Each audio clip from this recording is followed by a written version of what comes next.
Decía Alberto Giudici, nuestro compañero, es atropellar y huir, una práctica absolutamente inhumana, pero cada vez más habitual, ¿verdad, Alberto? Sí, es cierto.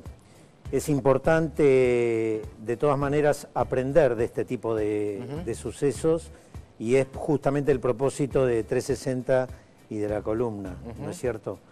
Hemos preparado un video, si la producción acabemos, de una serie de sucesos. Por ejemplo, la moto está guardando al cruce. ¡Uy, por Dios! Tremendo.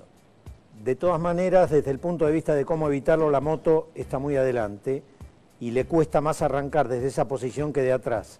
Pero lo que analizamos ahora es el hecho del conductor que atropella y escapa. Acá también está cruzando un peatón y el conductor atropella y escapa. Y acá lo que podemos ver que de la camioneta, después de haber atropellado a la persona, no sabe cómo reaccionar, vuelve a atropellarla, se ve cómo acelera porque no sabe concretamente qué hacer, y vamos a ver ahora cómo da la vuelta y escapa. En realidad acá lo vemos. Es tremendo lo que pasa, Alberto. La obviedad la podemos decir nosotros, ¿no? De qué tipo de persona se trata, de que esto es absolutamente inhumano. Pero quizás vos nos podés ayudar a entender qué le pasa a un conductor en esta situación. ¿Por qué tiene esta reacción? Que quizás todas estas personas no serán lo que nosotros creemos en estos momentos que son, ¿no? ¿Qué les pasa? Claro. Bueno, acá, perdón, mientras está corriendo este otro video, en este caso de este suceso, lo importante y el valor que tiene este video es que está tomado desde el propio vehículo que atropelló y que escapa. Acá se va a producir el atropellamiento, el parabrisas queda roto, con lo cual es muy probable que la persona haya tenido lesiones graves, y acá comienza el escape. Claro. En ese momento, en el momento preciso del atropellamiento, se produce un disparo, ¿no es cierto?, un accionamiento de un mecanismo complejo realmente, que tiene como consecuencia la necesidad de huir en ese momento.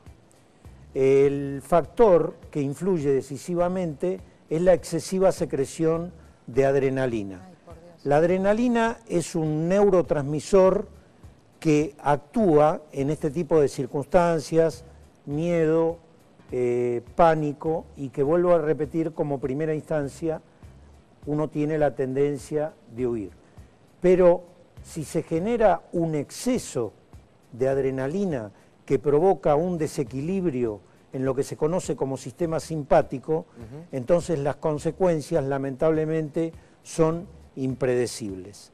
Es decir, el conductor pierde absolutamente el control de lo que está realizando, pese a que sigue conduciendo el automóvil. Pero es una especie de estrés absolutamente irracional. Uno haría cosas que en una situación normal no hace. Digo, uno hace esto que si lo piensa y lo ve, no lo haría por una cuestión de humanidad. ¿Esto es así? Sí, en realidad no debemos confundir cuestiones éticas, de psicología o hasta de culpabilidad, con lo que concretamente es un fenómeno que se produce como consecuencia del proceso de sinapsis, que es el modo en el que se conectan las neuronas y en el cual interviene este neurotransmisor, que es la adrenalina.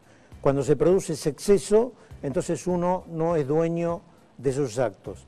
Y estamos poniendo acá una serie de ejemplos en los cuales podemos hacer una analogía con el caso del conductor Bota del taxi, por más que están mencionando que es como consecuencia de un desequilibrio producido, pero no por adrenalina, sino por glucemia. Por hipoglucemia. Alberto, es la persona que atropelló a la chica de 22 años, noble, y que él efectivamente. La vida, también quiero aclarar que lo único que pretendemos desde esta columna es brindar una perspectiva que tiene un soporte científico y de ninguna manera justificar ese tipo de actitudes. Pero evidentemente hay cuestiones de la neurofisiología que influyen para que tomemos este tipo de reacciones. Ahora, lo importante, ¿cómo se resuelve esto? El modo de solución es una adecuada formación de los conductores para identificar justamente límites personales ante este tipo de circunstancias. Eso es una cuestión realmente muy importante. Obviamente no estamos en el camino, Y lo que tenemos que ver en relación con esta condena social que pretende de alguna manera castigar al conductor, yo comprendo el dolor de los padres, el dolor del novio, pero hay que ser objetivos en el sentido de que si hay realmente una causa que explique una posibilidad sobre esa conducta, debe ser tenido en cuenta, porque si nosotros nos ponemos a trabajar sobre la determinación de la culpa, a meterlo preso, a castigarlo, a matarlo, ¿qué garantía tenemos, si hubo una causa científica, que otro de los 40.000 o 45.000 taxistas que hay se pueda haber influido, que ocurre ante una situación de estrés?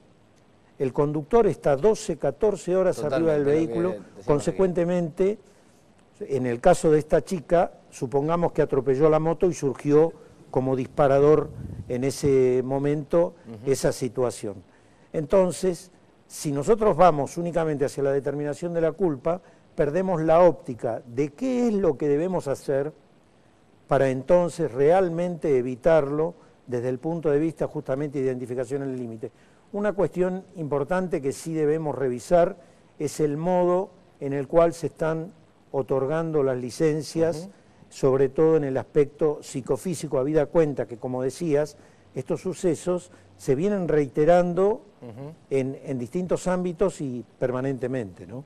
Alberto, es muy claro, muy didáctico, y la verdad que es un gusto, un placer tenerlo aquí compartiendo con nosotros. De verdad, en este momento en que la prevención vial nos hace tanta falta, porque creo que estamos en una emergencia vial, es un placer tenerlo aquí con nosotros compartiendo esta columna. Bueno, muchas gracias. Yo lo que deseo de todo corazón, vuelvo a repetir, porque esto puede llegar a generar en algunos, incluso me han consultado por las redes sociales, me decían, ¿qué, lo estás justificando? No, yo no lo estoy justificando. Es muy clara la postura. No, de ninguna manera. Yo creo que tiene que haber una sanción y para eso está la justicia. Pero es muy importante, sobre todo para la madre y para el chico este o para los familiares, que sepan que hay causas posibles de que la persona tuvo esa reacción sin control. Gracias, Alberto. Gracias. Muy clara la postura, Alberto Giudici, la verdad. Sí. Un gusto tenerlo aquí compartiendo con nosotros esta columna. Y ahora nos vamos.